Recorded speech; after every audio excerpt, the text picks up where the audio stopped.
আসসালামু আলাইকুম। জুবায়ের আপনাকে যুক্ত করা আছে, বলেন আপনি। জি, জি। হ্যাঁ, আমাকে শুনতে পাচ্ছেন? হ্যাঁ, শুনতে পাচ্ছি, বলেন। আ আমি বাংলাদেশ থেকে বলছি, কুমিল্লা থেকে। আচ্ছা, কোথা থেকে বলতে হবে না, বলেন জি, তাহলে। আমি আ অনেক আগে থেকেই আপনার ভিডিও দেখেছি এবং ইদানিং মানে ১ সপ্তাহ যাবৎ একটু বেশি দেখতেছি এবং আপনার সাথে জয়েন হওয়ার খুব ইচ্ছা ছিল। তো এটা আল্লাহর রহমত যে আপনার সাথে যুক্ত হতে পেরেছি। তো বিষয়টা অবশ্যই, হলো ১ম অবশ্যই আমার আল্লাহর রহমত। কয়েকটা প্রশ্ন। আল্লাহর রহমত না করলে তো যুক্ত হতে পারতেন না। আচ্ছা, ঠিক আছে। ঠিক আছে। তো আমার প্রশ্নটা হলো যে আপনি তো একজন আ সম্পূর্ণ নাস্তিক বা এথিস্ট বা আ স্রষ্টা অবিশ্বাসী মানুষ হিসেবে নিজেকে দাবি করেন। এটা আমার কোন সমস্যা নাই। তো বিষয়টা হলো যে আস্তে। আ আপনার সমস্যা, আপনার ব্যক্তিগতভাবে সমস্যা নাই নাকি একজন মুসলমান হিসেবে আপনার সমস্যা নাই? আপনি কি একজন মুসলিম ভাই? হ্যাঁ, আমি একজন পরিপূর্ণ মুসলিম, একজন কিন্তু ইসলামের গবেষক এবং বর্তমান পরিবেশ বিজ্ঞান এনভায়রনমেন্ট সায়েন্স নিয়ে আচ্ছা, লেখাপড়া করতেছি আইইউসি তে। এত কিছু জানতে চাচ্ছি না ভাই। আপনি আপনি বললেন যে আপনার কোনো সমস্যা নাই। কিন্তু আপনার ইসলাম কি এই জিনিসটা আপনাকে শিখিয়েছে যে কেউ ইসলাম থেকে নাস্তিক হয়ে গেছে, এতে কোনো সমস্যা হুম। নেই। এটা কি আপনি ইসলাম থেকে এই জিনিসটা জেনেছেন নাকি এটা আপনার ব্যক্তিগত মতামত? না, এটা আমার ব্যক্তিগত মতামত। আচ্ছা, কিন্তু ইসলামে তো এই ধরনের ব্যক্তিগত মতামত দেওয়ার কোনো সুযোগ নাই। ইসলাম আপনাকে যেই শিক্ষা দিয়েছে, নবী আপনাকে যেই হুকুম দিয়েছে, কোরআনে যেটা বলা আছে, আপনাকে তো সেইটা বলতে হবে একজন মুসলিম হিসেবে। আপনার তো আচ্ছা, ঠিক আছে। তো ইসলামের সেটা বাইরে ঠিক যাওয়ার, সেটা একজন মুসলিম ঠিক আছে হিসেবে সেটা একটু কথা শুনেন, কথা জি, শুনেন। একজন মুসলিম জি হিসেবে বলেন। তো ইসলামের হুকুমের বাইরে কিছু করার বা বাইরে কিছু যাওয়ার কোনো এখতিয়ার তো মুসলিমদেরকে দেয়া হয় নাই। আপনি তো হ্যাঁ, বলতে দেওয়া পারেন হয়নি। না যে আপনি একজন মুমিন মুসলমান হিসেবে, একজন মুমিন ব্যক্তি হচ্ছে নাকে দড়ি বাঁধা উটের মতো। নবী বলে গেছে হ্যাঁ, মুমিনের সংজ্ঞা, যে নবী মোহাম্মদ যে মুমিনের সংজ্ঞা দিয়ে গেছে সেই সংজ্ঞাটাতে বলে দিয়েছে মুমিন ব্যক্তিরা হবে নাকে দড়ি বাঁধা উটের মতো। তাকে যেখানে বেঁধে রাখা হবে সে সেখানেই থাকবে, এদিক সেদিক তাকাবে না, এদিক সেদিক করবে না। এবং নবী মোহাম্মদ এবং আল্লাহ পাক নবী মোহাম্মদ এবং হিদায়াতপ্রাপ্ত খুলাফায়ে রাশিদিন যেই হুকুম দিয়ে গেছে সেই হুকুমকে উটের মতো, উট যেভাবে দড়ি কামড়ে ধরে ভেতরের দাঁত দিয়ে কামড়ে ধরে রাখে শক্ত করে, ঠিক সেইভাবে ইসলামের যে ঈমান আকীদা সেগুলা শক্ত করে ধরে থাকতে হবে। আপনি জি বলতেছেন, ঠিক আছে।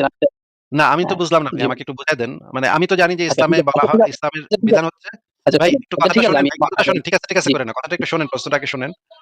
জি বলেন। ইসলামের বিধানটা হচ্ছে কেউ যদি ইসলাম ত্যাগ করে তাহলে তাকে কল্লা উড়াইয়া দাও, গর্দান উড়াইয়া দাও। হুম? মাথাটা কাইটা ফেলার হুকুম নবী, আপনার নবী আপনাকে দিয়ে গেছে। এবং সমস্ত মুসলিমদেরকে বইলা গেছে যে কেউ যদি কেউ যদি ইসলাম ধর্মে থাকে হুম। তারপর যদি সে ইসলামটা ত্যাগ করে তাহলে তার কল্লাটা একেবারে উড়াই দিতে হবে। কেন সে এই কাম করলো? হুম? অবশ্য মানে খলিফা ওমর যেটা বলছিল যে ৩ দিন তাকে সময় দিতে হবে এবং তাকে বলতে হবে তুই আবার ইসলামে ফেরত আয়, ফেরত আয়, ফেরত আয়। ফেরত আইলে তো আইলো, না আচ্ছা আইলে কল্লা ফালানো, আমার কল্লা প্রশ্ন ফালানি। তো ওইটা না, আমার প্রশ্ন তো তাইলে ওইটা না। ভাই আমার মূল আপনার প্রশ্নটা কথা আমি তো শেষ আপনাকে হয় নাই। করি। আমার কথা তো শেষ হয়নি। আপনি যে বলছেন সেটার ভিতরে তো আমার একটা প্রবলেম আছে দেখে আমি আপনার কাছ থেকে ক্লিয়ার হয়ে নিতে চাচ্ছি। নাইলে আপনি সামনের দিকে আগাইলে হবে কেমনে? আপনার মানে কনসেপ্টটা আমি বুঝতেছি না।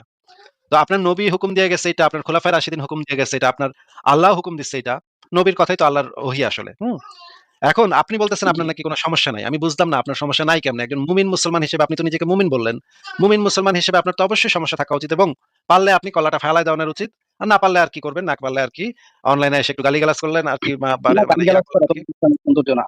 আমি না, আপনাকে ইসলামে গালিগালাজ গালিগালাজ করব আছে না তো। কখনো। আপনি কে বলছে ইসলামের সৌন্দর্য না? ইসলামে প্রচুর গালিগালাজ আছে। নবী মোহাম্মদ নিজে গালিগালাজ আমি করত।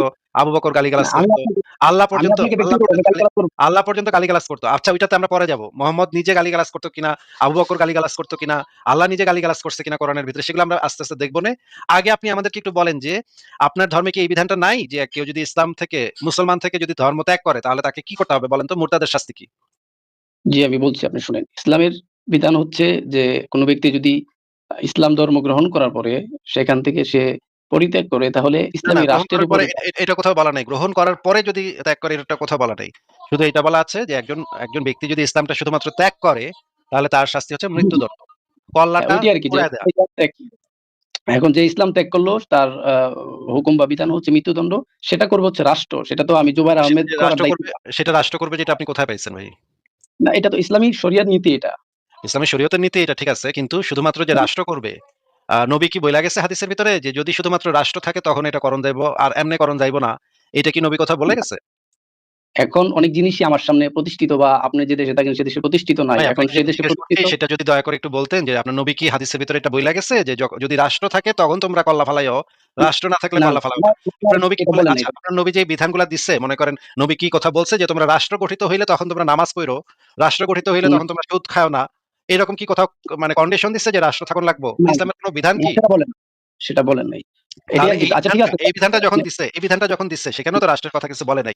আপনি এটা এড করলেন কোথা থেকে? আপনি হাদিসের ভিতরে পাইছেন? নবী বা আমি তার হাদিস সাহাবায়ে কেরাম আমি কেউ হাদিস কোথাও থেকে পড়ি বলছে? নাই। সেটা হচ্ছে ইজমাই উম্মত। আপনার কথাও ঠিক আছে। কোনো ব্যক্তি ব্যক্তিগতভাবে যদি হত্যা করে তো সেটাও ঠিক আছে। রাষ্ট্র হত্যা করলে সেটাও ঠিক আছে।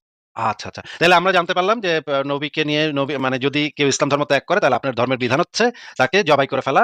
আ কিন্তু আপনি বললেন তাকে যে আপনার জবাই করে ফেলা না, সরি তাকে জবাই করে ফেলা না, তাকে হত্যা করা। এখন জবাই করার কথাটা জবাই কোরআনে বা হাদিসে বলা হয়নি, তাকে জবাই কতল করে করা না, বলা না, হয়েছে। কতল। ইসলামের বিধান তাকে হচ্ছে কতল করা ভাই ইসলামের বিধান হচ্ছে শিরচ্ছেদের মাধ্যমে হত্যা করা হয়। ইসলামের অন্য কোনো ফাঁসি-টাসি দেয়া ইসলামের বিধানের ভিতরে নাই।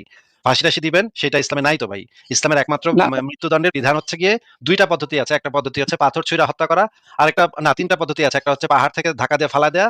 আরেকটা এই মুরতাদের জন্য যেটা বিধান সেটা বলা আছে যে শিরচ্ছেদ করা। মানে কল্লাটা এভাবে মাথাটা রাইখা এক কোপ দিয়া ঘ্যাচাং করে একটা কোপ দিবেন আপনারা। কোপটা দিয়া মাথাটারে আলাদা করে ফেলবেন। এবং হাদিসের ভিতরে এটাই বলা আছে, নবী বলেছে যে গর্দান উড়াইয়া দাও। যে দিন ত্যাগ করে, যে ইসলাম ত্যাগ করবে তার গর্দান উড়াইয়া দাও। এটা আপনার নবী বলে গেছে। এখন আপনি বলতেছেন যে মৃত্যুদণ্ড। ভাই মৃত্যুদণ্ড তো এটা তো কল্লা উড়াইয়া দেয়। একজন মানুষের জবাই করে ফেলা মানুষকে। মানুষের কল্লাটা কেটে ফেলা। আপনারা এই বিধানটা আপনাদের নবী দিয়ে গেছে। আর আপনি বলতেছেন যে না ভাই আমার কোন সমস্যা নাই। আপনি নাস্তিক এটা আমার কোন সমস্যা নাই। আমি তো বুঝলাম না যে আপনার সমস্যা না, নাই আমি কেমনে? আপনি কি আপনার নবীর আপনি থেকে আপনি কি আপনার আপনি নবীকে কি ফলো করেন না নাকি? জি, অবশ্যই ফলো করি, অবশ্যই ফলো করি। তাহলে আপনার নবী আমি যে সে বলে আমি গেছে আমি তাদেরকে আবার কল্লা আপনার উড়াইয়া দাও। আপনার ভাই নবী বলে গেছে শুনেন তো।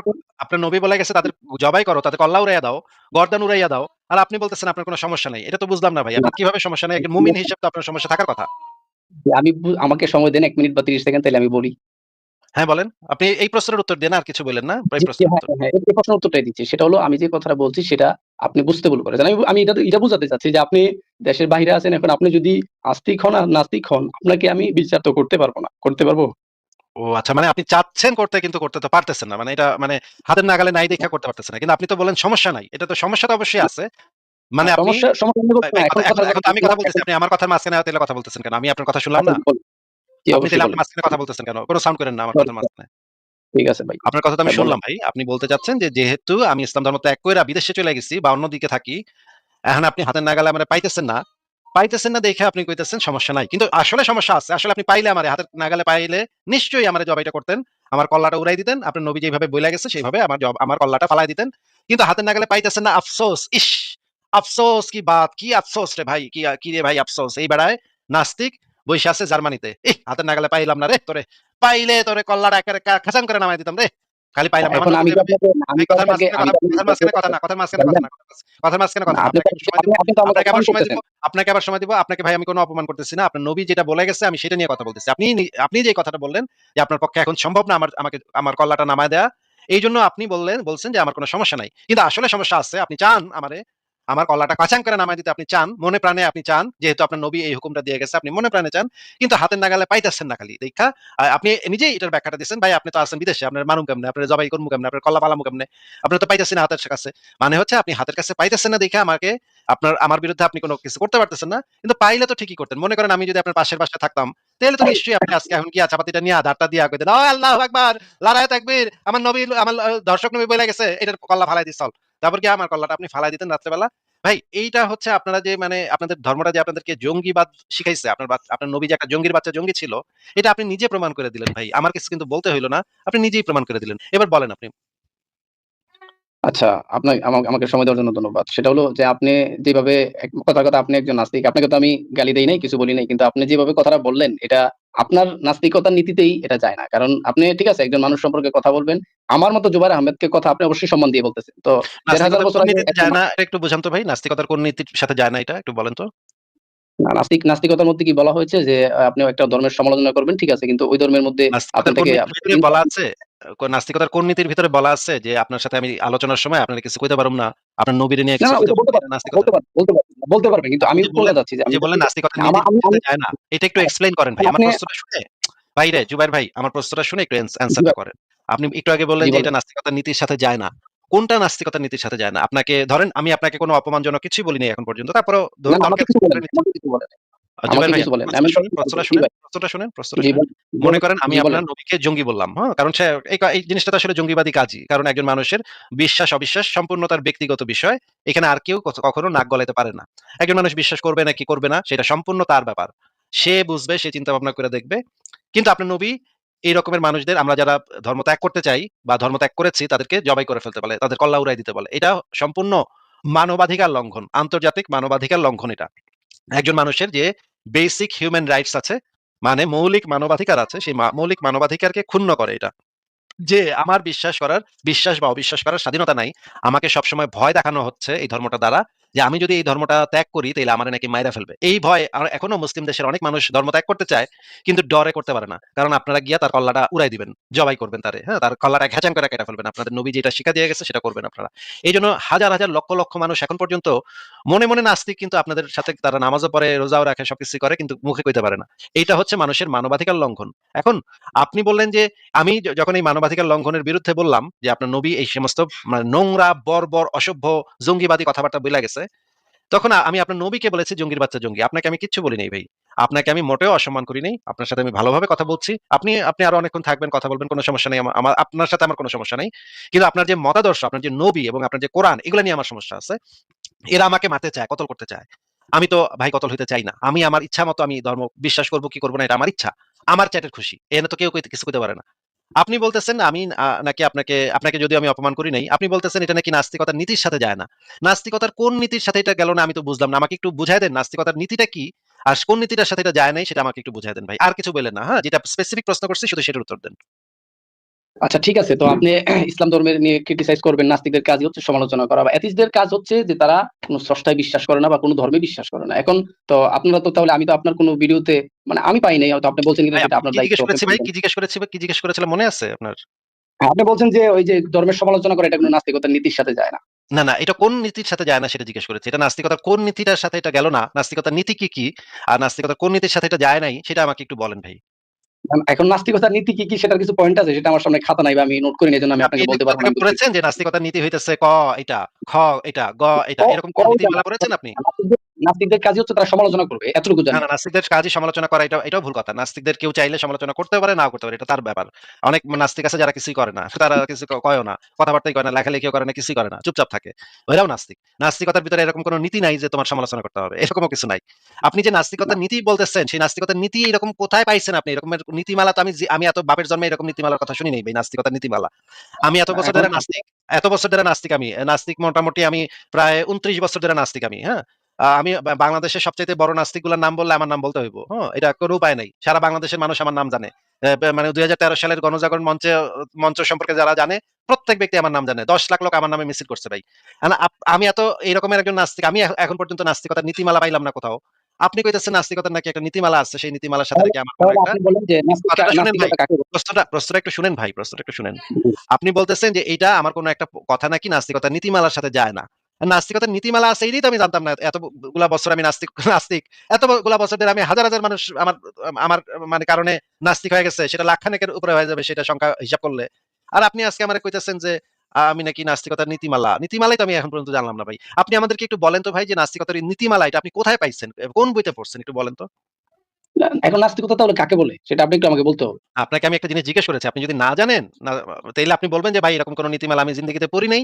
সেটা আগে বইলা নেন। তারপর তো নাস্তিকতা কাকে বলে, নাস্তিকতার নীতিমালা আছে নাকি নাই সেটা নিয়ে কথা বলবো আমরা পরে। আগে একটু বলেন যে আপনি নীতিমালা কি কোথাও পাইছেন এরকম? আমি তো বাপের জন্মে শুনি নাই ভাই এরকম নীতিমালা।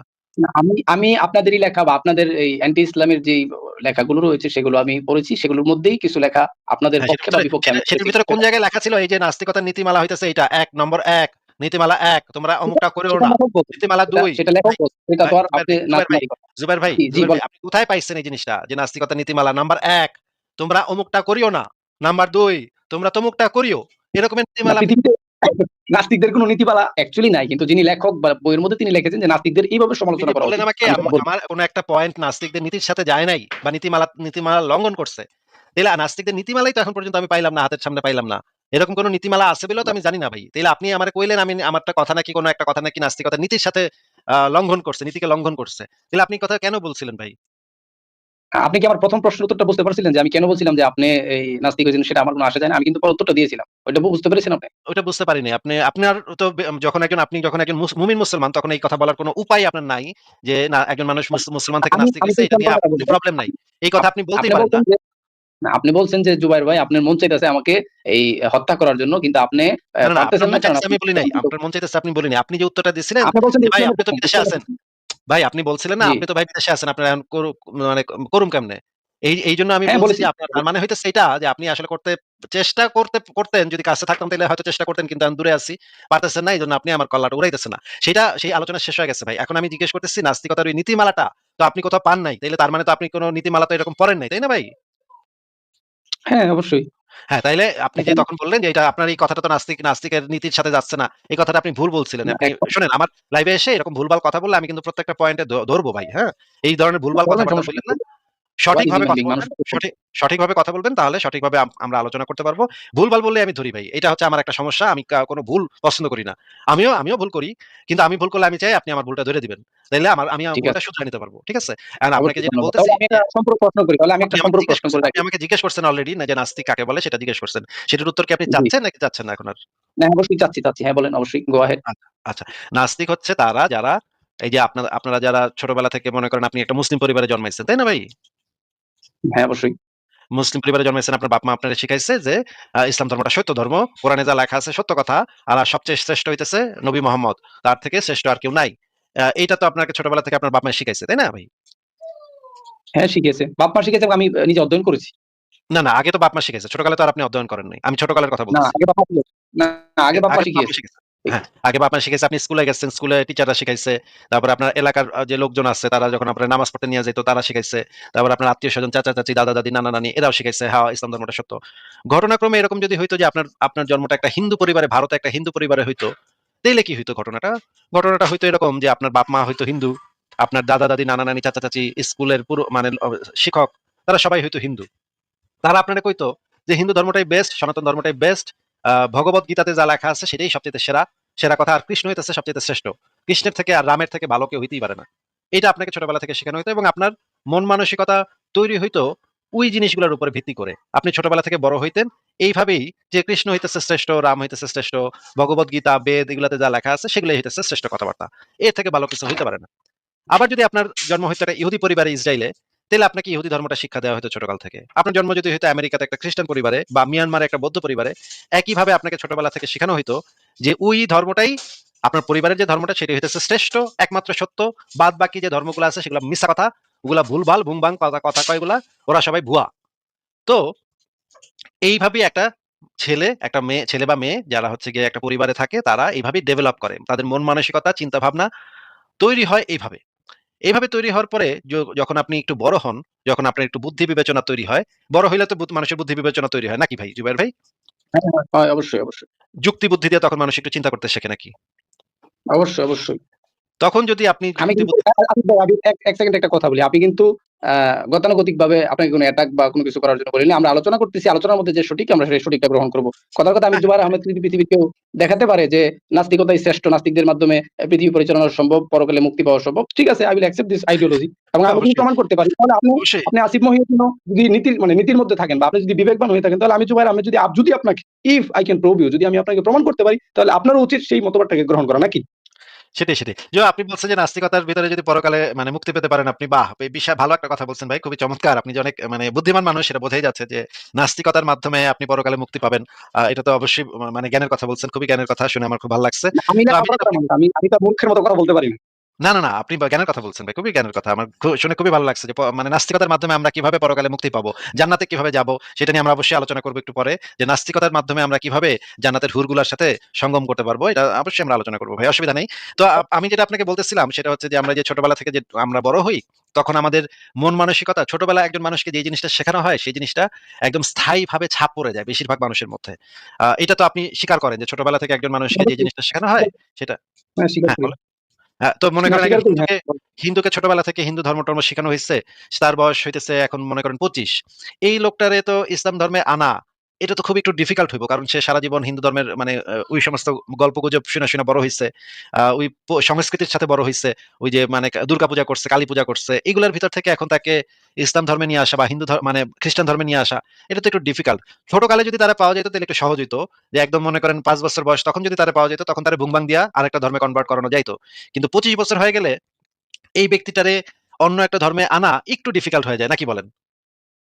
না, ওইটা ঠিক আছে যে সে ছোটবেলায় ওইভাবে বেড়ে উঠছে। ওই নীতিটা সে ভুলতে পারে না। ওই জিনিসটা তার মাথার ভিতরে একদম সেট হয়ে যায়, তাই না? একজন মানুষ মনে করেন আপনি বাংলা ভাষা কথা বলেন, বাংলা ভাষাটা আপনার মাথার ভিতরে একদম এখন মগজের ভিতরে। আমি চাইনিজ জাহাজে ছিলাম, তো ১ মাস ২ মাস ৬ মাস থাকার কারণে চাইনিজ ভাষা আমি মোটামুটি বলতে পারি। তো এটা এরকম যে আমি সেটা ঠিক, সেটা ঠিক। হ্যাঁ, কিন্তু বলেন। আপনি মনে, মনে যখন কথা বলেন, মনে, মনে নিজের সাথে যখন কথা বলেন তখন কিন্তু বাংলাতে কথা কন, তাই না? হ্যাঁ, অবশ্যই, অবশ্যই। এইটাই হচ্ছে ব্যাপার যে আপনার মাইন্ডসেট, আপনার মন মানসিকতা সেইভাবে বাংলা ভাষার উপরে সেট কইরা গইড়া উঠছে। এখন এই রকমের এটাকে আমরা বলি কগনিটিভ বায়াস। ঠিক আছে? মানে হচ্ছে জ্ঞানতাত্ত্বিক পক্ষপাত। এটাকে বাংলা করলে হয় জ্ঞানতাত্ত্বিক পক্ষপাত। মানে হচ্ছে আপনাকে যখন এইভাবে ছোটবেলা থেকে এইভাবে বড় করা হবে, এই সংস্কৃতিতে, এই কালচারে, এই নিয়ম কানুনের সাথে যখন আপনাকে বড় করা হবে, তখন আপনার মগজ, আপনার মন মানসিকতা এইভাবে তৈরি হবে যে আপনি সেটার প্রতি এক ধরনের পক্ষপাতী আচরণ আপনার মগজ অটোমেটিক্যালি করবে। আপনি অবচেতনভাবে সেই ধর্মটার প্রতি আপনার একটা পক্ষপাত তৈরি হয়ে যাবে। আপনি এটা নিজে হয়তো সচেতনভাবে না না করলেও সেটা আপনার মগজ অবচেতনভাবে করবে। এটা সব ধর্মের মানুষের ক্ষেত্রেই সত্য। মানে আমি আপনাকে বোঝাতে চাচ্ছি, মনে করেন আপনি পত্রিকাতে একটা জিনিস দেখলেন যে হিন্দু ধর্মের এক বাবা একটা ভবিষ্যৎবাণী করছিল, সেটা সত্য হয়ে গেছে। এটা যদি আপনি শুনেন তখন আপনার কাছে ভাল লাগবে না। বলবেন, "ধুর মারা এরা ফাউল কথা কয়। হ্যাঁ রে, হিন্দু ধর্মের বেড়ায় আবার ভবিষ্যৎবাণী করলে আবার হয় নাকি? ধ্যাৎ তেরি।" আপনার মন মানসিকতা সেটাকে অ্যাকসেপ্ট করবে না। কিন্তু একইভাবে আপনি যদি পত্রিকাতে পড়েন যে নবী মোহাম্মদ একটা ভবিষ্যৎবাণী করে গেছিল, এটা এখন ঠিক হইছে। এই জিনিসটা দেখলে আপনার মনে একটা খুশির জোয়ার বয়ে যাবে। আপনার হরমোন নিঃসরণ হবে শরীরে। খুশিতে আপনার মন চকবক করে উঠবে। তখন আর আপনি যাচাই করতেও যাইবেন না। ভালোভাবে যাচাইও করবেন না যে ঘটনা আসলে সত্য নাকি মিথ্যা, একটু যাচাই করে দেখি তো। এটা আপনি যাচাইও করতে যাবেন না। বেশিরভাগ সময় আপনি আমাদের সেট আজকের সিচুয়েশন আলোচনা কিন্তু ওইদিকে না। আমাদের আমি আজকের আলোচনা বলতেছি কিন্তু ওইদিকে না। আলোচনা যেদিকেই যাক, আলোচনা বিভিন্ন দিকে যাবে। আমরা সেভাবেই আলোচনা করি ভাই। আমি সেভাবেই আলোচনা করি ভাই। আপনি যখন এই নিউজটা দেখবেন যে দেলোয়ার হোসেন সাইদি বা মিজানুর রহমান আজহারি কইতাছে যে নীল আমস্ট্রং সান্দে গিয়া আজান শুনছিল, আজান শুনে মিশরে গিয়া ঘুরতে ঘুরতে দেখে আজান শুনে আজান, তারপরে সে ইসলাম ধর্ম গ্রহণ করলো, কইলো আমি তো সান্দে গিয়া আজান শুনে আইছি, আমি তো সান্দে গিয়া শুনে আসছি আজান বাজতেছে। এই ওয়াজ যখন আপনি এখন শুনবেন তখন এখন আপনার বুকটা না, বইরা এখন যাবে। নীল আর্মস্ট্রং এর এই ঘটনা কিন্তু বিশ্বাস করা বা অবিশ্বাস করা এটা আমার কাছে অত্যন্ত ক্রুশিয়াল না। বা ইসলামের কাছে এটা না অত্যন্ত আপনাকে তো ক্রুশিয়াল আমি না। সেটা বলি নাই তো, সেটা কোন ক্রুশিয়াল সেটা ব্যক্তি বলি যদি নাই তো আপনাকে। আমি কোন আপনাকে ব্যক্তি যদি উদাহরণ দিচ্ছি যে এই না জিনিসটা এখন না এখন যখন আপনি শুনবেন, এখন দিচ্ছেন কথার ঠিক আছে। মাঝখানে কথা বলেন না ভাই। এখন এটা কথার মাঝখানে কথা বলেন না ভাই। কথার মাঝখানে কথা বলেন না ভাই। কথাটা শুনেন। যখন আপনি এই জিনিসগুলা কোথাও থেকে শুনবেন বা পত্রিকাতে পড়বেন বা টিভিতে দেখবেন, তখন আপনার বুকটা বইরা যাবে খুশিতে। তখন আর আপনি যাচাই না করার প্রক্রিয়ার আমার বুক ধরবে না, কথার আমার বুক মাঝখানে ধরবে না। কারণ আমাদের কথার এভিডেন্স না মাঝখানে ভাই আপনি না। আমি বারবার আপনার কথাটাকে কথার প্রশ্ন মাঝখানে করে কথা দিচ্ছি। বারবার কথার মাঝখানে বারবার কথা বলতেছেন, আপনাকে আমি একটু মিউট করে রাখি। এই ধরনের জিনিস যখন সাধারণ মানুষ শোনে তখন তারা খুশিতে এই জিনিসটা যাচাই করতে যায় না। তারা মনে করে ওয়াও, এটা তো আমার ধর্মের পক্ষে কথা কইতেছে। এটা আবার যাচাই করে করতে যাওয়ার দরকার কি? যখন আপনি শুনবেন যে ফেরাউনের লাশ পাওয়া গেছে, এটা নাকি কোরআনের সত্যতার প্রমাণ। এটা শুনে আপনার বুকটা ভরে উঠবে। ওয়াও! কত ভালো কথা দেখছো? ফেরাউনের লাশ পাওয়া গেছে ভাই। ফেরাউনের লাশ পাওয়া গেছে, এটা তো আমাকে ধর্ম তো তাইলে সত্য হয় প্রমাণিত হইল। এইটা শুনলে আপনি যাচাইও করতে যাইবেন না যে ঘটনা আসলে সত্য নাকি মিথ্যা, যাচাই প্রক্রিয়ার ভিতর দিয়ে যাবেন না। আবার যদি হিন্দু ধর্মের বা খ্রিস্টান ধর্মের সপক্ষে কিছু আপনি শুনেন তখন আর আপনার ওইটা ভালো লাগবে না। তখন আপনি বলবেন, "ধুর ওরা মানে।" তখন আপনি আবার যাচাই করে দেখবেন যে এই জিনিসটা তো যৌক্তিক না। এটা কি আসলে যৌক্তিক নাকি যৌক্তিক না? আবার যখন আপনি ইসলামের একটা মানে কেচ্ছা কাহিনী শুনবেন যে আপনার নবী একটা বুরাকে চইরা ৭ আসমানের উপরে গেছিল, বা আপনার নবী আঙ্গুলের ইশারায় চাঁদরে ২ ভাগ করছিল। এইটা শুনলে আপনার তখন মনে হবে, "ওয়াও! কি মজেজা! আল্লাহর কি মজেজা!" কিন্তু একই টাইপের উদ্ভট গাঁজাখড়ি কথা যখন আপনি হিন্দু ধর্মের গাঁজাখড়ি কথা শুনবেন, যে ওগো একটা দেবতা আছে হনুমান, সেটা নাকি একবার সূর্যরে ফল ভাইবা খায়া ফেলতে নিছিল। এই কথা শুনে আপনি তখন খ্যাঁখ্যাঁ করে হাসবেন, বলবেন, "আহা! আহা! হিন্দুরা কত বলদ, হিন্দুরা কত কুসংস্কারাচ্ছন্ন, কত ওরা কি শিক্ষা দীক্ষা পায় নাই? ওদের কি বুদ্ধি-শুদ্ধি নাই?" এটা তো যুক্তিতেও আসে না যে একটা বান্দর, পৃথিবীর একটা হনুমান, সে গিয়া সূর্যরে খায়া ফেলাইবে। এটা একটা অযৌক্তিক কথা। এটা একটা বিজ্ঞান বিরোধী কথা। এটা একটা কুসংস্কার। এটা একটা অশিক্ষিত মূর্খ মানুষের চিন্তাভাবনা। এইটা আপনি চিন্তা করবেন। কারণ কি? কারণ হিন্দু ধর্মটা আপনার ধর্ম না। আপনার ধর্ম যেইটা, সেই ধর্মের যে উদ্ভট জিনিসপত্র আছে সেটা আপনার কাছে খুবই যৌক্তিক বলে মনে হবে। আমাগো নবী তো আঙ্গুল দিয়ে ইশারা করলে ৭ ২ ভাগ হইতেই পারে। এর অসুবিধা কি? এটা তো আল্লাহর মজেজা, আল্লাহর মানে কুদরত। আমার নবী মানে বোরাকে ছইড়া ৭ আসমানে যাইতেই পারে। এটা তো আল্লাহর কুদরত। কিন্তু অন্য ধর্মের উদ্ভট গাঁজাখড়ি কথা শুনলে তখন আপনার মনে হবে যে আরে ওরা কত কুসংস্কার, এগুলো বিশ্বাস করে, কত মূর্খ, হিন্দুরা কত মূর্খ, এই সমস্ত বিশ্বাস করে। এই যে আপনার ভিতরে যে এই ধরনের, আপনি যদি আজকে হিন্দু পরিবারে জন্মাইতেন তখন আপনি আবার কইতেন মুসলমানরা বিশ্বাস করে ওগো নবী নাকি চাঁদে ২ ভাগ করছিল। কি বলদ! ওরা কত বলদ, মুসলমানরা কত বলদ। যদি আপনার জন্মটা হিন্দু পরিবারে হইতো। তার মানে আমরা দেখতে পাইতেছি এই যে ধর্মটা মানুষের মন মানসিকতাকে কিভাবে প্রভাবিত করে, কিভাবে মানে কন্ট্রোল করে। এখন যে সেই প্রশ্নটা যে নাস্তিক কাকে বলে? নাস্তিক হচ্ছে তারা যারা সৃষ্টিকর্তা বা ঈশ্বর এই ধরনের কোনো কিছুতে বিশ্বাস করে না। নাস্তিক কিভাবে হয়? নাস্তিক হয় হচ্ছে গিয়ে নাস্তিকরা বেশিরভাগই একটা ধর্মের পরিবারে জন্মগ্রহণ করে এবং তখন তারা তাদের ধর্মটাকে নিরপেক্ষ দৃষ্টিকোণ থেকে যাচাই করার চেষ্টা করে। যে তাদের তাদের যে বাপ-দাদার ধর্ম সেটা আসলেই সঠিক কি সঠিক না। এইটা যদি তখন তারা যদি দেখে যে তাদের ধর্মটা সত্য না, তখন তারা তাদের ধর্মটা ত্যাগ করে অন্য ধর্মগুলো পড়ে। অন্য ধর্মগুলো পড়ে যদি দেখে একটাও সত্য না, তখন তারা সমস্ত ধর্ম ত্যাগ করে নাস্তিক হয়। নাস্তিক হতে হলে আগে একজন মানুষের এই বায়াসনেস বা এই পক্ষপাত, মগজ থেকে এই পক্ষপাত বিষয়টা সরাইতে হয়। তারপর নিরপেক্ষভাবে যাচাই করতে হয়। যাচাই করার পরে তখন একজন মানুষ আসলে একটা যৌক্তিক সিদ্ধান্ত নিতে পারে। এছাড়া কোনো যৌক্তিক সিদ্ধান্ত কখনো নেওয়া সম্ভব না। এইবার জুবাইর ভাই আপনি বলেন যে আপনি কি আমার প্রশ্নের উত্তর পাইছেন কিনা? না, আপনার প্রশ্নের উত্তর আপনি যে আপনার মতবাদ থেকে দিয়েছেন সেটা আমি মানলেও আপনি সঠিক মনে করবেন, না মানলেও সঠিক মনে করবেন। সেটা কোনো মূল বিষয় না। এখন বিষয় হলো যে আপনাদের হাতে যদি এই আচ্ছা, এবার আমার মহাবিশ্বটা, এই একটা প্রশ্নের পৃথিবী। উত্তর দেন। এবার আমার একটা প্রশ্নের উত্তর দেন। আপনার প্রশ্নের উত্তর তো আমি জি, দিলাম। বলেন। আপনি যে বললেন যে আপনি মানে পড়ালেখা করে মুসলমান হইছেন। এটা তো আপনি বলছিলেন একটু আগে, তাই না? হ্যাঁ, বলেছিলাম। আপনি কয়টা ধর্মগ্রন্থ পড়ছেন? ইসলাম ধর্ম ছাড়া কয়টা ধর্মগ্রন্থ পড়ছেন? আমি ইসলাম ধর্ম ছাড়া বাকি যে ধর্মগুলো রয়েছে, খ্রিস্টান ধর্ম, মানে মেজর যে ধর্মগুলো রয়েছে, বিশেষ করে আমরা তো আমাদের দেশে খ্রিস্টান ধর্মের মানুষ দেখি, হিন্দু ধর্মের মানুষ দেখি, বৌদ্ধ ধর্মের মানুষ দেখি। এই ৩ টি বা এরকম আরেকটি জৈন ধর্ম বা শিখ ধর্ম, বা আরো কিছু ধর্ম আছে আফ্রিকাতে বা বিভিন্ন জায়গাতে, আপনার এই যেরকম আমি কয়টা ইয়াতে দেখেছি ধর্মগ্রন্থ সেটা হলো পড়ছেন? কয়টা ধর্মগ্রন্থ পড়ছেন? না, ধর্মগ্রন্থ A to Z আমি সবগুলো পড়ি নাই। জাস্ট শুধু এ টু মৌলিকত্ব জেড জানার আচ্ছা, চেষ্টা করি, আচ্ছা, প্রিন্সিপাল। এ টু জেড পড়েন নাই। কয়টা ধর্মগ্রন্থ আপনি হাত দিয়ে ধরছেন, টাচ করছেন? এই তো আপনার এই খ্রিস্টান ধর্মের একটা কিতাব এবং হিন্দু ধর্মের একটা বাইবেল, কিতাব। বাইবেল পড়ছেন নাকি? হ্যাঁ, বাইবেল। বাইবেলের কয়টা খণ্ড?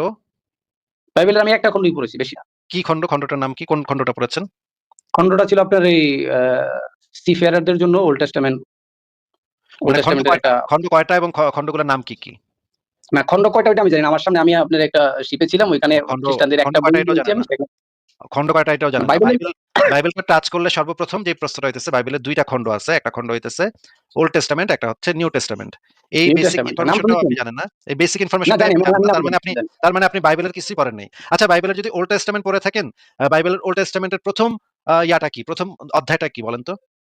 ওইটা তো আমি মুখস্থ করি নাই বা ওইটা আমার কাছে না, না, এটা গুরুত্বপূর্ণ মনে হয় না। যেকোনো সাধারণ মানুষ জানে। ১ম অধ্যায়টা হইতেছে আ আ না, আমি যেটা পড়েছি, আমি যেটা পড়েছি সেটা ভাই ইংরেজি ভার্সন কথাটা ছিল। কথাটা একটু জাহাজের শোনেন, মধ্যে ছিল। কথাটা একটু শোনেন। ইংরেজি হ্যাঁ, ভার্সন বলেন, হোক, বাংলা বলেন। ভার্সন হোক, একই থাকবে। জেনেসিস ইংরেজিতে বলে জেনেসিস, বাংলায় বলে আদি পুস্তক। ঠিক আছে? তার মানে হচ্ছে আপনি হ্যাঁ। কখনো বাইবেলটা ভালো করে এক পাতাও পড়েন নাই। আচ্ছা, বাইবেলের একটা ভার্স কি আপনি বলতে পারবেন যেটা আপনার মনে আছে? না, আমার এখন মনে নেই। সত্য আচ্ছা, কথা একটা যেটা। ভার্স আপনি বলতে পারবেন না। আপনি ওল্ড টেস্টামেন্ট পড়েছেন, ওল্ড টেস্টামেন্টের একটা ভার্সও কি আপনার মনে নাই? কি লেখা ছিল ওইটার ভিতরে? কি পড়ছিলেন? না, যা পড়েছিলাম সেটা হলো মানে আপনার এই, মানে যেটাকে আপনি বললেন একটু আগে, যে ওই যে মানে এটাকে তেমন প্রথমত আমি গুরুত্ব দেই নাই এবং এটাকে পড়েছি। ঠিক এটার আছে, মধ্যে ইংলিশ গুরুত্ব ছিল, দেননি। ঠিক আছে, ঠিক আছে। কিছু ইংরেজি, তার কিছু ইংরেজি। বাইবেলের যে ৪ টা গসপেল আছে, সেই ৪ টা গসপেলের লেখকদের নাম কি বলেন তো? একটা পড়েছিলাম গসপেল অফ জন। একটা বলতে পারছেন পড়েছিলাম না। না, মানে নাম আর আর শুনেছিলাম কি? আরকি। আর কি? আর ৩ টা বাকি ৩ টা? আরেকটা ছিল আরেকটা ছিল গসপেল অফ ম্যাথিউ। নাম আচ্ছা, শুনেছিলাম শুধুমাত্র। ২ টা হইছে আর? নাম আরেকটা আপনি শুনেছেন, যেটা পড়েন নাই। জেনেসিস বললেন, এটাও নাম আচ্ছা, শুনেছি। পড়েন নাই। আচ্ছা, পড়েন নাই। নাম শুনেছেন কিন্তু পড়েন নাই। তার মানে তো আপনি তো বাইবেলটা কখনো মানে ভালো করে পড়া তো দূরের কথা। এক পাতাও আপনি পড়ছেন কিনা সন্দেহ। হয়তো এক পাতার হয়তো ১ টা ২ টা লাইন পড়ছেন। ভাই একটা জিনিস যখন আপনি যাচাই করেন নাই, খ্রিস্টান ধর্ম সত্য কি সত্য না, সেই ধর্মগ্রন্থটা পড়েনই নাই। তার মানে তো আপনি যাচাই করেন নাই আসলে। যাচাই করাটা তো আপনার পক্ষে সম্ভবই না। যদি আপনি বাইবেলটা না পড়েন তাইলে তো আপনার পক্ষে সম্ভব না যে মনে করেন আপনি সারা জীবন একটা দোকান থেকে দুধ কিনেন, আপনার ১৪ গোষ্ঠী ওই দোকানের দুধই খায়। এখন আপনি কইতেছেন ওই দোকানের দুধই সর্বশ্রেষ্ঠ দুধ। অন্য কোন দোকানের দুধ আপনি জীবনে খানও নাই। তাইলে আপনি কেমনে বলতে পারেন যে এই দোকানের দুধ সর্বশ্রেষ্ঠ দুধ বলেন তো ভাই? না, আমি তো দুধের কথা তো বলি নাই যে দোকানের দুধ সর্বশ্রেষ্ঠ। আপনাকে আমি এই দুধের কথাটা উদাহরণ হিসেবে জিজ্ঞেস করছি যে আপনি একটা দোকান থেকেই সারা জীবন দুধ কিনছেন, আপনার বাপ-দাদা ১৪ গোষ্ঠী ওই এক দোকান থেকেই দুধ কিনছেন। অন্য কোন দোকানের দুধ আপনি মুখে কখনো টেস্টই করেন নাই। এই রকমের একজন ব্যক্তির পক্ষে কি বলা সম্ভব যে ওই দোকানের দুধটাই সর্বশ্রেষ্ঠ দুধ? না, এটা সে কেন বলবে? সে তার আরো ১০-১২ টা দোকান চেক করা উচিত। ১০-১২ টা দোকান থেকে দুধ কিনে এনে টেস্ট করে দেখা উচিত যে আসলে কোনটা ভালো। এইটাকে বলা হয় যাচাই হ্যাঁ, করা নাকি? হ্যাঁ, যাচাই করা। তো আপনি তো মানে মেজর যে ধর্ম, সেই মেজর ধর্ম সবচাইতে মেজর ধর্ম ইসলাম বাদে মেজর ধর্ম হইতেছে খ্রিস্টান। তাদের মানে গ্রন্থ হইতেছে বাইবেল। সেই বাইবেলটাই আপনি কখনো পাতা খুইলা এক পাতাও পর্যন্ত পড়েন নাই। তাইলে আপনি তো কোনো যাচাই বাছাই প্রক্রিয়ার ভিতর দিয়ে যান নাই ভাই। তাইলে তার মানে তো আপনি আপনার যে বাপ-দাদার ধর্মটা, সেই ধর্মটা আপনার বাপ-দাদা আপনারে কইয়া দিছে, আপনি কইছেন, "হ, এটাই তো আমাগো ধর্ম। আমরা তো মুসলমানের পোলা, আমি তো মুসলমান।" এইজন্য আপনি মুসলমান হইছেন। তো আপনি যে একটু আগে বলতেছিলেন যে, "আমি তো খুব পড়ালেখা করে ইসলাম ধর্ম গ্রহণ করেছি।" কথাটা মিথ্যা না, কথা ইসলাম বলেছেন ধর্ম আপনি। নিয়ে লেখাপড়া করেছি, কিন্তু অন্য ধর্ম নিয়ে লেখাপড়া করি নাই। আপনার কথা শুনে এখন থেকে করব, সমস্যা নাই তো? না, আপনি তো অন্য ধর্মগ্রন্থ না করলে তো আপনি ইসলাম ধর্মটা যাচাই করেন নাই। তাইলে তো আপনি আপনার ধর্মটা শুধুমাত্র আপনার ধর্মটাই পড়ছেন। মানে আপনি ওই একই দোকানের দুধ বেশি করে খাইছেন আরকি। মানে সারাদিন ধরে ওই একই দোকানের দুধ খাইছেন। কিন্তু আপনি তো এই সেই এক দোকানের দুধ খায় তো এইটা বলতে পারবেন না যে অন্য দোকানের দুধগুলা ভুয়া দুধ, আচ্ছা, ওরা পানি মিশায়। অন্য দুধগুলা পানি মিশায় না দুধ। আমি যে দোকান থেকে কিনি সেই দোকানের দুধই একমাত্র খাঁটি দুধ। এটা তো আপনি কইতে পারবেন না ভাই। আপনার তো আগে অন্য দোকানের দুধও খাইতে হবে এটা বলতে হইলে, তাই না? না এখন আপনার সাথে তো আপনি তো আর খ্রিস্টানও না মুসলিমও না। যদি আপনি তার খ্রিস্টান মানে হতেন তো তাহলে আপনি আমি আপনার তার সাথে মানে তো আপনি ডিবেটে যাচাই আসতাম করেন না। নাই। তার মানে তো আপনি আমি পড়ছি। আমি বাইবেল পড়ছি। পুরাটা আমার পড়া আছে। আমি বেদ পড়ছি। ভগবত গীতার অধিকাংশ অংশ আমি পড়ছি। রামায়ণ, মহাভারত আমি পুরাটা পড়ছি। আমি ত্রিপিটকের খানিকটা অংশ পড়ছি। আমি ইহুদিদের যে ধর্মগ্রন্থ আছে সেগুলা তালমুদের কিছু অংশ আমি পড়ছি। আমি অনেকগুলা ধর্মগ্রন্থ সম্পর্কে মোটামুটি বলতে পারি। যদিও ইসলাম ধর্ম সম্পর্কে আমি সবচেয়ে বেশি পড়ছি, কিন্তু অন্য ধর্মগ্রন্থগুলা সম্পর্কে আমার মোটামুটি আইডিয়া আছে, জ্ঞান আছে। কাজ চালানোর মতো জ্ঞান আমার আছে। কারণ আমি যাচাই করে দেখছি যে ইসলাম ধর্ম সত্য নাকি অন্য ধর্মগুলো সত্য, এটা আমি যাচাই করে দেখছি। আপনি তো ভাই এই ধরনের কোনো যাচাই বাছাইয়ের মধ্যে দিয়ে যান নাই, তাই না? এখন আপনার দৃষ্টিতে কি মনে হয় খ্রিস্টান ধর্ম সত্য? সেটা তো কোন ধর্ম সত্য, ভাই আমার কাছে যদি মনে হতো খ্রিস্টান ধর্ম সত্য, তাহলে তো আপনি একজন খ্রিস্টানের সাথে এসে কথা বলতেন এখানে এসে, তাই না? অবশ্যই, অবশ্যই, অবশ্যই, অবশ্যই। মানে বেকুবের মতো কথা বলেন না ভাই। বেকুবের মতো কথা না বলেন কেন? বেকুবের মতো কথা বলি না। এখন আপনি তো আপনার এটা তো নীতিতে চলে একেবারে, আসেন, আমি আমার আপনি নীতিতে আইসা চলি। শুরুতে এসে কইলেন আপনি নাস্তিক, এখন আবার কইতেছেন আপনি কি মনে করেন খ্রিস্টান ধর্ম সত্য। এগুলো তো একেবারে বেকুবের মতো কথাবার্তা ভাই। এত নিচে নাইবেন না, হ্যাঁ? কথাবার্তা একটু বুঝে শুনে বলেন। যেই কথাটা মুখ থেকে বাইর করবেন সেটা তো বুলেটের মতো, এটা তো আর ফেরত নেওয়া যায় না। এইজন্য একটু বুঝে শুনা মানে মুখটা খুইলেন, হ্যাঁ? একদম মানে ইয়া টাইপের কথাবার্তা বললে আমার মেজাজ খারাপ হয় ভাই। একেবারে বেকুবের মতো কথা শুনলে আমার মেজাজ খারাপ হয়। আপনাকে আমি জিজ্ঞেস করছি যে ভাই আপনি তো তাহলে অন্য কোনো ধর্মগ্রন্থ কখনো যাচাই করে দেখেন নাই। শুধুমাত্র ইসলাম ধর্মটা, আচ্ছা কোরআনটা তো আপনি পড়ছেন, তাই না নাকি ভাই? কোরআন পড়েছি। আচ্ছা কোরআনের সূরা ফাতিহা কি কোরআনের অংশ নাকি অংশ না? এটা একটু বলেন তো। সূরা ফাতিহা কোরআনের অংশ কিনা অংশ না সেটা নিয়ে ইমামদের মধ্যে একতলাফ আছে বা আচ্ছা, মতবিরোধ আছে। মতবিরোধ আছে। তার মানে কোরআন সূরা ফাতিহা কোরআনের অংশ কি অংশ না, এটা নিয়ে মানে গোটা মুসলিম জাহান এই বিষয়ে মানে শিওর হইতে পারে নাই এখন পর্যন্ত যে ফাতিহা না অংশ নাকি শিওর, অংশ না শিওর, নাকি? শিওর, শিওর এখন না শিওর কোনটা আপনি শিওর? মানে কোনটা শিওর? বিষয়টা হলো কোনটা শিওর? না এখন অংশ নাকি অংশ না? এখন না কোরআনের অংশ বলতে কেউ বলতেছেন যে সূরা ফাতিহাটা হচ্ছে সেটাই তো আমি পবিত্র কোরআনের মূল বলতেছি। কোরআন। সেটাই তো আমি বলতেছি যে কেউ বলতেছে কোরআনের অংশ, কেউ বলতেছে কোরআনের একটা আয়াতেই বলা আছে, তোমাকে আমি পাঠিয়েছি কোরআন এবং মানে সূরা ফাতিহা ৭ আয়াত এবং কোরআন। এই এবং সূরা হিজরের মাঝখানে ২৭ দেয়া আছে। নম্বর আয়াতে বলা হচ্ছে। হ্যাঁ, এবং সূরা হিজরে মাঝখানে বলা দেয়া হচ্ছে। আছে। হ্যাঁ, এবং মাঝখানে দেয়া আছে। ওই যে ৭ আয়াত এবং কোরআন। মানে হচ্ছে এই দুটাকে আল্লাহ পাকই আলাদা করে বলছে যে, "তোমাকে আমি দিয়েছি ৭ আয়াত, সেই ৭ আয়াত এবং কোরআন।" তার মানে এখন আলাদা করে এখন যেহেতু আমি বলছে তো এবং মাঝখানে ও দিয়ে বলছে, সেহেতু সূরা ফাতিহা তো কোরআনের অংশ না। আবার ওই সূরা ফাতিহা তো কোরআনের ভিতরেই আছে। ওসমান তো সেভাবে কোরআনকে কম্পাইল করছে। সূরা ফাতিহা দিয়ে তো কোরআনকে কম্পাইল করছে। এখন তার মানে হইতেছে কোরআনের অংশ, সূরা ফাতিহা কোরআনের অংশ নাকি অংশ না, এইটা নিয়া আপনি নিজেই বললেন ইমামদের ভিতরে ইখতিলাফ আছে, মানে মতবিরোধ আছে। একেকজন একেক কথা সেই কইছে। ইখতিলাফটা সেই কেউ কইছে ইখতিলাফটা এটা অংশ, কম্পালসরি না। কেউ কইছে এটা অংশ, কেউ কইছে এটা অংশ না। তার মানে আমি যখন বললাম তাইলে তো ভাই আপনারা এটাই এখন পর্যন্ত সিওর না যে সূরা ফাতিহা কোরআনের অংশ নাকি অংশ না। তখন আপনি আবার না কইলেন, "না, না, কোরআনের না।" অংশ এটা কোরআনের অংশ, কোরআনের অংশ। এখানে একটু ভুল বোঝা আছে সেটা হলো যে আপনি বা যারা এটা ইয়ে করে যে এখন একজনে ইখতিলাফ করলো একটা বিষয় সেটা কি ফরজ, ওয়াজিব, সুন্নত না মুস্তাহাব বা নফল মানে এই আপনার জিনিসটা দৃষ্টিতে, মানুষের বুঝতে ভুল হয়। যেমন জুবাইর ভাই আপনার হ্যাঁ, দৃষ্টিতে আ বা মা সূরা ফাতিহা হইতেছে কোরআনের অংশ নাকি? হ্যাঁ আমার দৃষ্টিতে কোরআনের অংশ। আব্দুল্লাহ সবার ইবনে দৃষ্টিতে মাসউদের কোরআনের অংশ। দৃষ্টিতে, সারা আব্দুল্লাহ দুনিয়ার কোন ইবনে মুসলমান তো মাসউদের পুরো ফাতিহা অস্বীকার করে না। আব্দুল্লাহ ইবনে তো মাসুদের আব্দুল্লাহ ইবনে মাসুদ যিনি হচ্ছেন কোরআনের সবচাইতে বড় এবং মুহাম্মদ দ্বারা সার্টিফাইড, সে হচ্ছে মুহাম্মদ দ্বারা সার্টিফাইড যে কোরআন সবচাইতে ভালো বুঝছে, সবচাইতে ভালো মেমোরাইজ করছে আব্দুল্লাহ ইবনে মাসুদ। সে তো কোরআন সম্পর্কে ভিন্ন কথা বইলা গেছে ভাই। সে এক জায়গায় বলছে যে আ কোরআনের ভিতরে ২ টা সূরা আছে যেই ২ টা সূরা আসলে কোরআনের অংশই না। এইটা আব্দুল্লাহ ইবনে মাসুদ বইলা গেছে। তার মানে আপনার মত একটা আর আব্দুল্লাহ ইবনে মাসুদের মত আরেকটা। কোন মত সঠিক এটা আমি জানতে চাচ্ছি না। আমি জানতে চাচ্ছি যে আপনাদের ভিতরে তো বড়, বড় ইমামদের মধ্যে খোদ মুহাম্মদের সাহাবীদের মধ্যে এই বিষয়ে মতবিরোধ আছে নাকি? হ্যাঁ অবশ্যই আছে। শুধু মতবিরোধ না, কোরআন ৭ ভাবে তেলাওয়াত করা যায় সেটাও আছে। ৭ ভাবে তেলাওয়াত করা যায়। বাকি ৬ টা মানে মানে ভাষা ডায়ালেক্ট, সেই ৬ টা ডায়ালেক্টের কোরআন হযরত ওসমান যখন তার কোরআনটা কম্পাইল করছে, বাদবাকি ৬ টা আ ইয়া ডায়ালেক্ট সে পোড়ায় দিছিল। তাই না ভাই? না সে পোড়ায় নাই। পোড়ায় দিছে না সে পোড়ায় দিছে পোড়ায় ঠিক নাই। আছে কিন্তু ওইটার সে ওইটার সে যে সে ওইটার যে বেশিরভাগ সে ১৯,০০০ কোরআনের কপি পড়াইছে, কিন্তু এই ৬ টা ডায়ালেক্টের কোরআনটা পড়ানো হয়েছিল এবং আদি কোরআন আবু বকরের যে আদি কোরআনটা সেটা পড়ানো হয়েছিল হচ্ছে গিয়ে তার পরে যে খলিফা হয়েছিল ওসমানের যে মানে একজন চেলা ছিল, সে যখন আ তার নামটা আমি এই মুহূর্তে ভুলে গেছি সেই ব্যক্তিটার নাম। দিয়ে নাম। সেই দিয়ে যে ব্যক্তিটার কথা আমি বলতেছি, সে যখন খলিফা হয়েছিল তখন সে সেই কোরআনের ভার্স গুলা সেগুলা পড়ায় দিছিল। আপনি একটু আমাদেরকে বলেন তো যে কোরআনে তো নবী মোহাম্মদ তো বইলা গেছিল যে আমার কাছে ৭ উপভাষায় কোরআন নাজিল হয়েছে। ৭ আহরুফে কোরআন নাজিল হয়েছে। এটা তো নবী মোহাম্মদ স্বয়ং বইলা গেছিল নাকি? হ্যাঁ বলেছেন ৭টা আরবি ভাষারই রীতি রয়েছে। যেমন আপনি ইংরেজি তো ভালো জানেন, আমিও ইংরেজি আইএলটিএস করেছি। সেটা হলো যে শিডিউল একটা শব্দ আছে। এটাকে কিন্তু ২ ভাবে পড়া যায়। স্কেডিউলও বলা যায়, শিডিউলও বলা যায়। এখন আপনি কি একটাকে ভুল বলবেন? না, না, আমি আপনাকে জিজ্ঞেস করছি যে নাজিল হয়েছিল যে সেই নাজিল হওয়া যে নাজিল হয়েছিল কয়টা ভাষাতে? মানে জিবরাইল কোরআন নাযিল হয়েছে মুহাম্মদকে, একটি ভাষায় নাযিল হয়েছে কিন্তু সেই একটি ভাষা ৭ টি রূপ রয়েছে। না, না, না, আপনি ভুল বলছেন। কোরআন নাজিলই হয়েছিল ৭ টি ভাষাতে। আপনি কি আ আ আপনি কি একটু চেক করে দেখবেন যে আপনি ভুল বলছেন নাকি সঠিক বলছেন? না, আপনি নাজিল বলতে নাজিল শব্দের অর্থ হচ্ছে অবতরণ করা। সেই শব্দটা হাদিসের মধ্যে আছে যে উনজিলাল কোরআন, মানে কোরআনকে নাজিল করা হয়েছে আরবি ৭টি রীতিতে, ৭টি ভাষায় না, আসলে ভাষার ইংরেজি হচ্ছে লুগাত। তো আচ্ছা ঠিক আছে। হারুফ শব্দের অর্থ আমি হচ্ছে আপনাকে বর্ণমালা। সেটা সেটা আমি ঠিক করে দিয়েছি তো, সেটা আমি বলে দিয়েছি তো ডায়ালেক্টে। ঠিক ডায়ালেক্টে আছে, বলতেছি হ্যাঁ আমি। বলেন। হ্যাঁ, আপনাকে আমি ডায়ালেক্ট জিজ্ঞেস ডায়ালেক্ট ঠিক করছি আছে। যে জিব্রাইলের কাছ থেকে কি ৭টি উপভাষায় নাজিল হয়েছিল নাকি একটি ভাষাতে নাজিল হয়েছিল, পরে মুহাম্মদ সেটাকে ৭টি উপভাষাতে পরিণত করছিল? না, না, জিব্রাইলই, স্বয়ং জিব্রাইল আলাইহিস সালামই ৭টি আপনার উপভাষাতে এই রীতিটাকে শিখিয়ে দিয়ে গিয়েছিলেন। তার মানে মুহাম্মদের উপরে ৭টি উপভাষায় কোরআন নাজিল হয়েছিল নাকি? হ্যাঁ, হ্যাঁ, হ্যাঁ, ৭টি উপভাষা। টোটাল ৭টি উপভাষা। তাহলে আ ওসমান বাদবাকি ৬টা কুরাইশদের আরবিটাকে রাইখা বাদবাকি ৬টাকে ওসমান পড়ায় ফেলছিল নাকি ভাই? হ্যাঁ, ঠিক তাহলে আছে। নাজিল হওয়া জিনিস ওসমান পড়াইলো, এইটার মানে অথরিটি ওসমান কিভাবে পাইলো? নাজিল হওয়া জিনিস কি একজন মানুষ পড়াইতে পারে?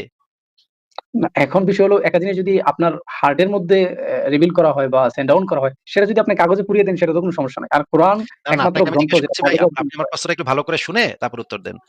আল্লাহ পাক কোরআন নাজিল করেছেন এবং আল্লাহ পাকই এর সংরক্ষণকারী, তাই না? এটা তো কোরআনে বলা আছে নাকি? হ্যাঁ, হ্যাঁ, এটা বলা আছে। আল্লাহ পাক কোরআনটা কয় উপভাষাতে নাজিল করেছিল? ৭ টা আরবি উপভাষায় নাজিল করেছেন। ৭ টি আরবি উপভাষা, এবং এই ৭ টি আরবি উপভাষার সংরক্ষণকারী তো আল্লাহর হওয়ার কথা নাকি? হ্যাঁ, হ্যাঁ, আল্লাহর হওয়ারই কথা এবং তাহলে আল্লাহ আছেন। তাহলে বাদবাকি যে ৬ টা উপভাষার কোরআনকে যে ওসমান পড়ায় দিল, সেগুলো তো এখন আর পাওয়া যাচ্ছে না, তাই না? না, সেগুলোর তো তেলাওয়াত রীতি তো ওই সময় ছিল, এখনো আছে। এখন ওইটা নিয়ে সেগুলো তো তো কেউ এখন আর পাওয়া সমালোচনা যাচ্ছে করেনি না। ওই সময়। সেগুলা কি পাওয়া যাচ্ছে? এখন ওই বাকি ৬ টা উপভাষার কোরআন কি এখন পাওয়া যায়? না, ওইটা তো এখন কন্টিনিউয়াসলি পৃথিবীর কোথাও আপনার তেলাওয়াত হয় না। মানে সেটা তো কম্পিটিশন পাওয়া ছাড়া যায় বা কি যায় না সেটা জিজ্ঞেস করেছি। পাওয়া যায় কি যায় না? না, পাওয়া যায় না বলতে এটাতে এখন কেউ গুরুত্ব দেয় না, বিষয়টা হলো এটা সে আরকি। পাওয়া যায় না। তার মানে আল্লাহ পাক যে ৭ টি উপভাষায় কোরআন নাজিল করেছিল, যেই ৭ টি উপভাষার কোরআনই আল্লাহর সংরক্ষণ করার দায়িত্ব ছিল, সেই ৭ টি উপভাষার কোরআনের ৬ টা ওসমান পড়ায় দিছে দেইখা সেগুলা আর পাওয়া যাচ্ছে না। তার মানে আল্লাহ পাক, প্রশ্নটা ভালো করে শুনে তারপর উত্তর দিয়েন জুবায়ের ভাই, হ্যাঁ? বলেন, বলেন, আবারও শুনতেছি। আবারও শুরু থেকে বলছি। আল্লাহ পাক ৭ টি উপভাষার কোরআন নাজিল করেছিল মুহাম্মদের উপরে এবং বলে দিছিল, এই যে আমি নাজিল করলাম এই ৭ টি উপভাষার কোরআন, এগুলার সংরক্ষণকারী আমি আল্লাহ। এটা আল্লাহ বলে দিল। তাই না ভাই? হ্যাঁ, তার সেই ৭ টি উপভাষার কোরআনের ভিতর থেকে ওসমান যখন ক্ষমতা পাইল, তখন ৬ টি উপভাষার কোরআন পুড়ায় দিয়া কুরাইশদের উপভাষার কোরআনটাকে সংরক্ষণ করল। তার মানে ৬ টি উপভাষার কোরআন পুইরা গেল। সেগুলো আর সংরক্ষণ হইল না। কিন্তু আল্লাহ তো বলছিল ৭ টি উপভাষার কোরআন যেগুলা আল্লাহ পাক নাজিল করছে সবই আল্লাহ পাক সংরক্ষণ করবে। এটা তো আল্লাহ পাক বলছিল। তার মানে ৭ টা উপভাষার কোরআনই আল্লাহ পাকের সংরক্ষণ করার কথা ছিল। কিন্তু ওসমান এসা বাদবাকি ৬ টা উপভাষার কোরআন পুড়ায় দিল। এই কারণে আল্লাহ পাক যে বলছিল ৭ টি সব সে যা নাজিল করছে, আল্লাহ পাক যা নাজিল করছে সেটাই সংরক্ষণ করবে আল্লাহ পাক নিজে। তাহলে তো আল্লাহ তো আসলে সংরক্ষণ করতে পারল না। ওসমান তো আল্লাহ পাকের যে সংরক্ষণ করার যে দায়িত্বটা, সেই দায়িত্বটাকে ফুলফিল করতে দিল না ওসমান। তাইলে তো ওসমান তো বড় আল্লাহ হইল। ওসমান তো আল্লাহর উপরে আল্লামি করলো।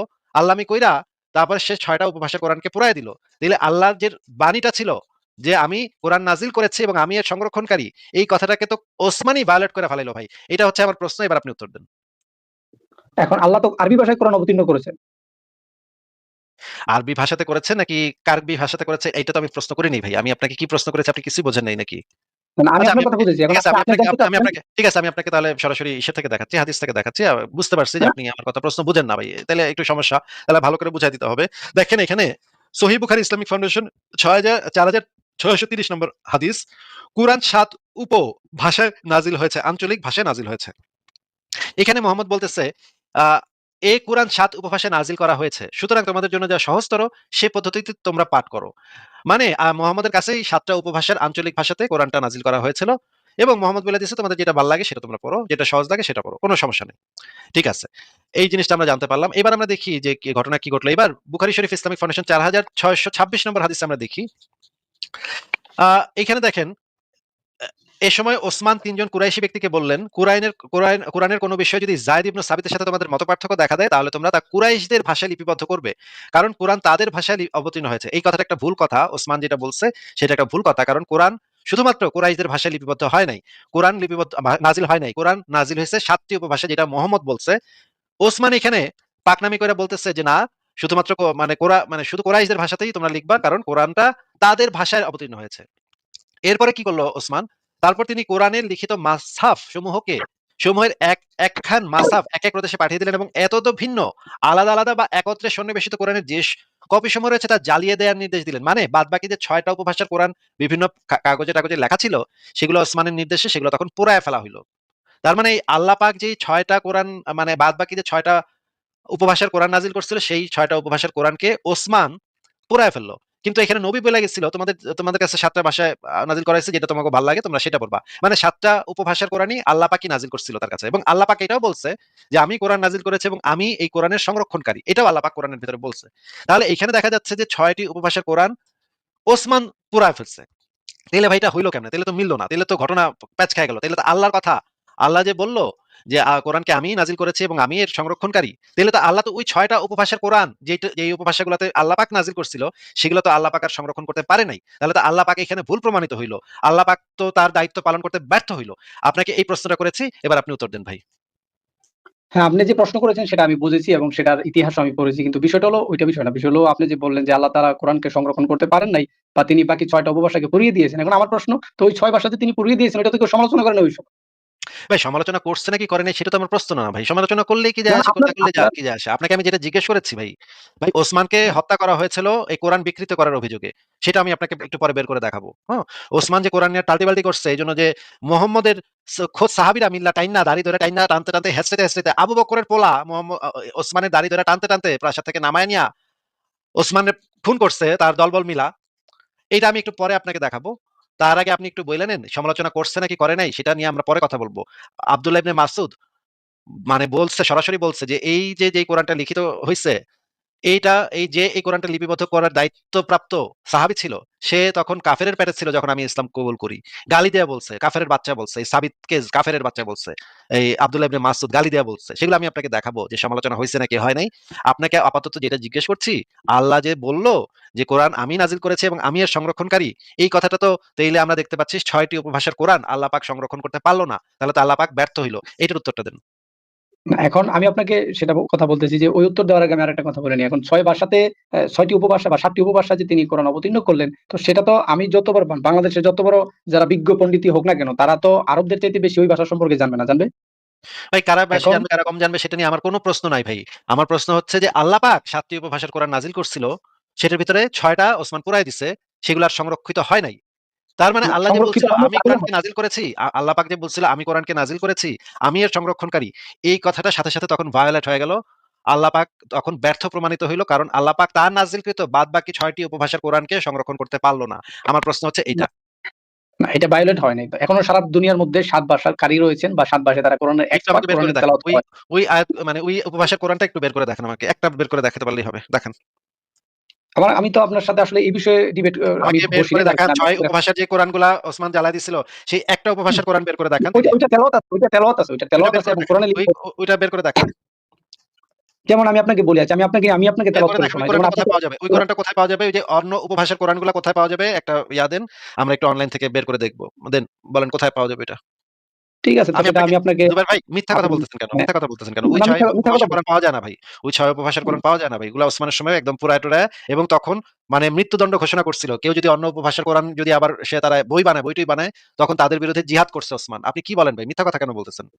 সেটার কারণ কি আপনি জানেন যে কেন তিনি কোরআনকে পুড়িয়ে দিয়েছিলেন? কেন কারণটা আমি জানতে চাচ্ছি না। কারণটা নিয়ে আমরা আলাদাভাবে আলোচনা করতে পারি। সেটা নিয়ে যদি আপনি না, এখন আলোচনা করতে চান আমি আলোচনা করতে পারব। আমার সেই জ্ঞান আছে ভাই আলোচনা করার। আপনার কাছ থেকে আমার জানতেও হবে না সেটা। আমি আপনাকে শিখাইতে পারবো সেগুলা।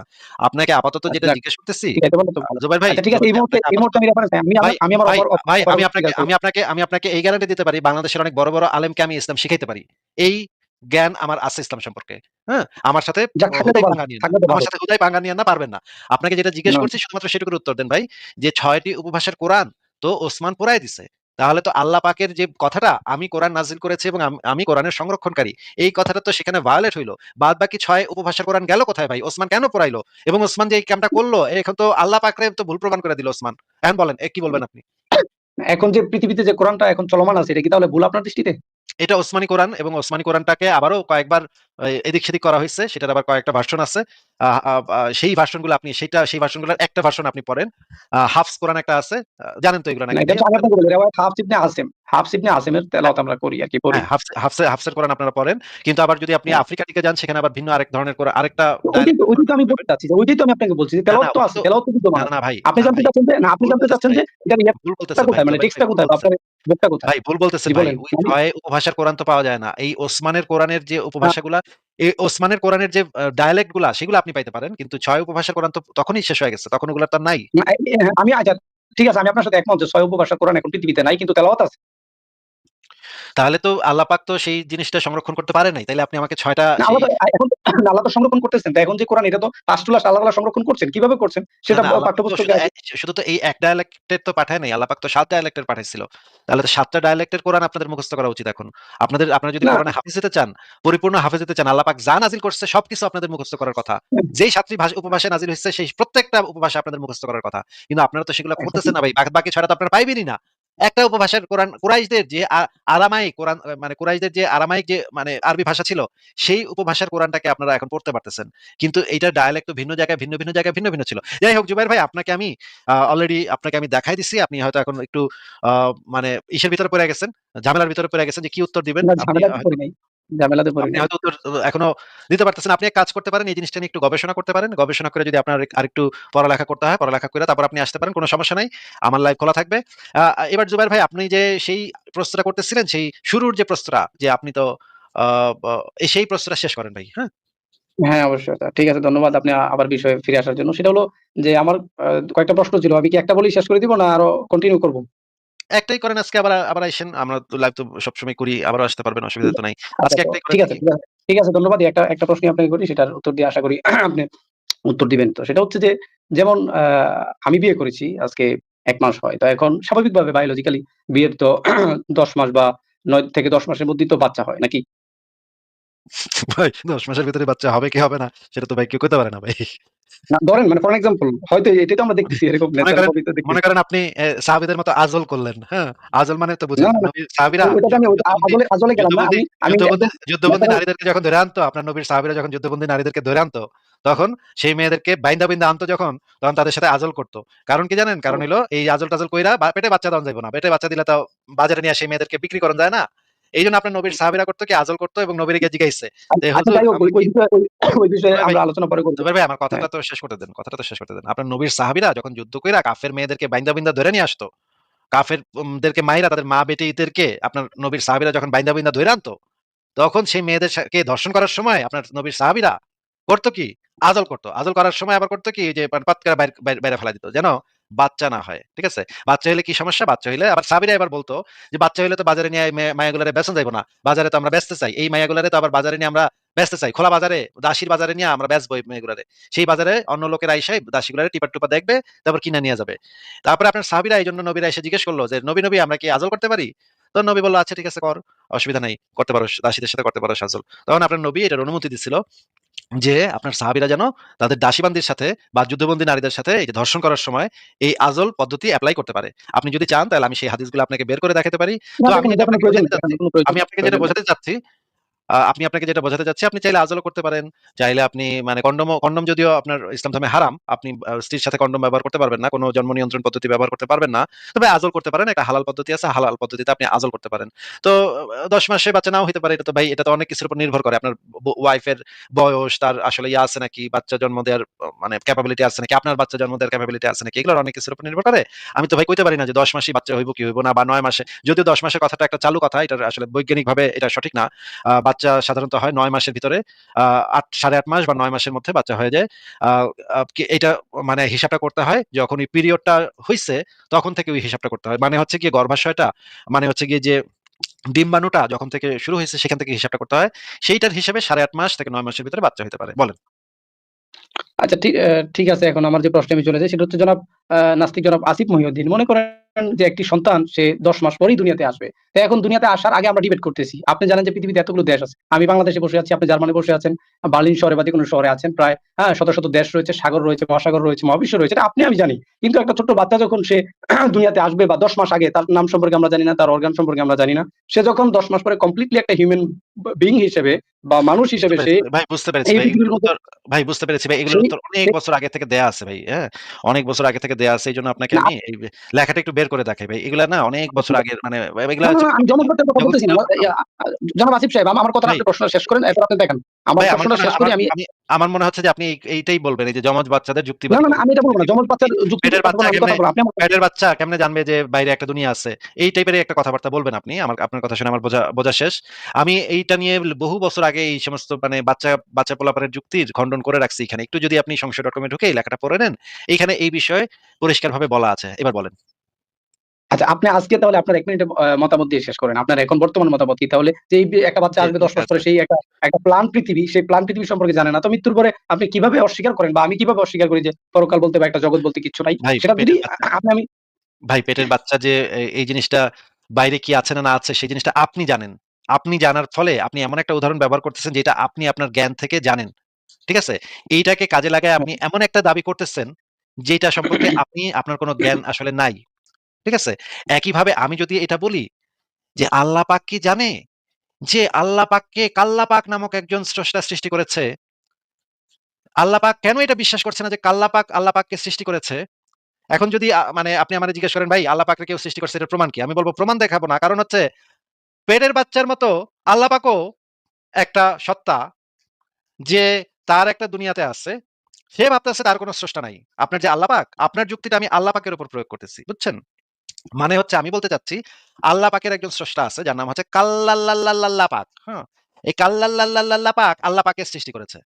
এখন এটার প্রমাণ কি? যখন আপনি আমার কাছে বলবেন যে, "ভাই এটা আপনি কই পাইলেন? এটা এরকম কথার প্রমাণ কি ভাই?" তখন আমি বলব আপনাকে একই যুক্তি দেখাবো যেই যুক্তিটা একটু আগে আপনি আমাকে দেখাইছেন যে, "ভাই পেটের বাচ্চা কি পেটের থাকা অবস্থায় জানে যে পৃথিবীতে কত কিছু হইতাছে না হইতাছে এটা তো জানে না, তাই না? পেটের থেকে বাইরে তখন সে জানতে পারবো।" এই একইভাবে আল্লাহ পাকও এখন ওই রকমের একটা পেটের ভিতরে আছে। এই কারণে আল্লাহ পাক জানতাছে না যে কাল্লাল্লাল্লাল্লাহ পাক আল্লাহ পাককে সৃষ্টি করেছে। হুম?